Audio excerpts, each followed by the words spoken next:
Hello and welcome back to my channel and to my Fighting Fantasy Gamebook Retrospective. And today we've reached books 27 and 28, Star Strider and Phantoms of Fear. Now, Star Strider, oh god, it's another science fiction one. Don't worry, they'll be over soon. And it introduces a new writer to the stable, Luke Sharp. He's going to become quite prolific. Fact fans might want to note that Luke Sharp is actually a pen name. His real name was Alkis Alcibiades. Who knew? Anyway, so it's a science fiction one. And look, let's get this out of the way from the very beginning. This is an outrageous rip-off of Rebel Planet, Book 18, which you'll remember I liked very much, written by Robin Waterfield. It's got exactly the same structure. You're like this kind of lone agent who's sent off to do this mission within this world of these aliens who've taken over this part of the galaxy, these hostile aliens. In one little nice bit of nice touch, you actually go back to Earth, which is now an alien forgotten world, and you go through the old cities of Madrid and Paris and London. That's a nice touch. But essentially it's the same thing, right? You have to go to these different locations. In each different location, you have to get a part of the end puzzle, and you have someone there who will help you and someone who's against you. It's an absolute rip-off of Rebel Planet. I think, if you read this book first, it kind of gets away with it. But if you've read Rebel Planet, there's just no point doing this one. I kind of felt that way about the whole book, actually, that this is a book that if you read this first before you'd read any of the other series of Fighting Fantasy, you might enjoy it. But as a book, the 27th book in the series, you feel like you've been there, done that, really. So it's got some nice touches. Luke Sharp tries to make this story a bit more fun. So he has this tribe of roving thugs called hooligans, and clearly based on the football hooligans of the 1980s when this book was written. They don't play much of a part in the story, but it's quite a nice little touch. He also has this thing where the aliens have some kind of mind control. They can make you see fantasies and dreams, and that sort of tries to sort of zhuzh up the narrative a bit, though it doesn't really contribute to the action very much.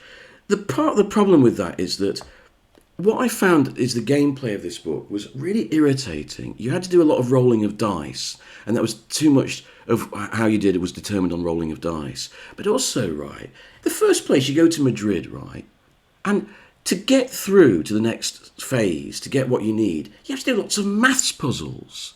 What is this, some kind of look and learn annual? I don't want this in Fighting Fantasy. I didn't want maths puzzles when I was at school. You think, what is this? Where's the gameplay? Where's the finding out of this world and deducing where you're supposed to go? Instead, you just have to solve maths puzzles. I spent ages on them. They were really boring. I don't want that in my adventure, actually.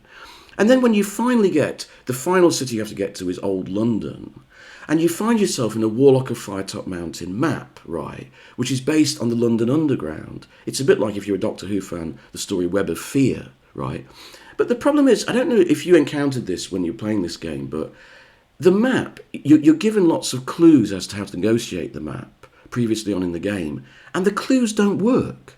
They don't match up to the map. It was really frustrating. But then eventually, right, you find what you've been sent in to find. The Galactic President. It's like Escape from New York, John Carpenter. You find him, you bugger off, some kind of phantom dragon comes after you, you realise it's an illusion, and off you go.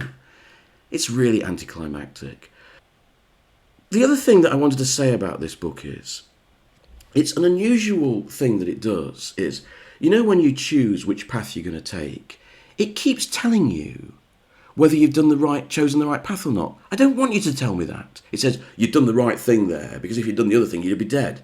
Don't tell me that, because that makes the safe path really easy to find as you play the game many times. It's a bit irritating. It's like you've got a teacher, a maths teacher saying, that's right, Michael, you did the right thing there. Sod off, teach. So it's okay. As a first-time book, it's fine. But as, this far into the series, this is just old hat, really. Now, in terms of the artwork, I really like the front cover by Alan Craddock. It's taking the piss a bit, because the actual scene in the book that it's copying is nothing like that. He's really exaggerated it. But I don't, put a bit of imagination in there, Alan. Well done. What it reminds me of, that cover, the first time I saw it, do you remember the early strips of Nemesis the Warlock in 2000 AD, Terror Tube? It really reminds me of that Kevin O'Neill artwork. That's probably my favourite thing about this book, to be honest. The interior artwork is done by Gary Mays, who by now has sort of monopolised the science fiction artwork. It's good artwork, some of it is atmospheric, but it's not really my style. So overall, that's Starstrider. Deal with that. Now let's get on to something more interesting. Phantoms of Fear. Now, many moons ago on this website, I did a top 10 fighting fantasy game books, right? I've since changed my mind about a lot of that, doing this retrospective. But I did my top 10, and one guy commented and he said, well, my favourite one you didn't even mention was Phantoms of Fear. He said, I thought that was the best in the range. So I was really intrigued to come back and play this time round. And also, it's written by Robin Waterfield. It's the third book by Robin Waterfield. Now, Waterfield wrote Rebel Planet, which Starstrider was based on. And I loved that book. I wasn't so keen on Masks of Mayhem, which you'll remember I found a bit irritating. But this was his second fantasy book in the range. And this is a really interesting find. In fact, I'd go so far as to say that this is my favourite book of the 20s, apart from Creature of Havoc.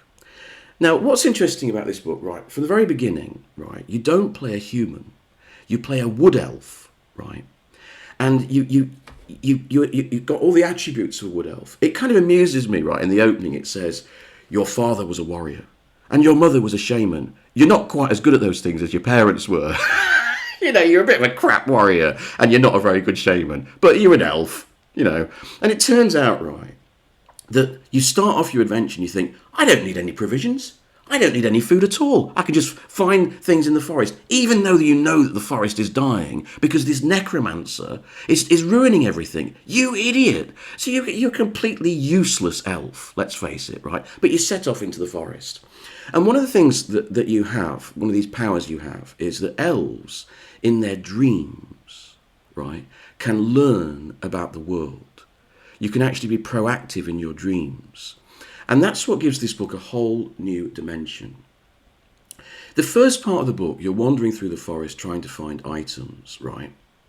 And what I like about this book is it's very well written, right? So this idea of a forest that's in decay, that's under attack by an outside malign force, is really brilliantly represented.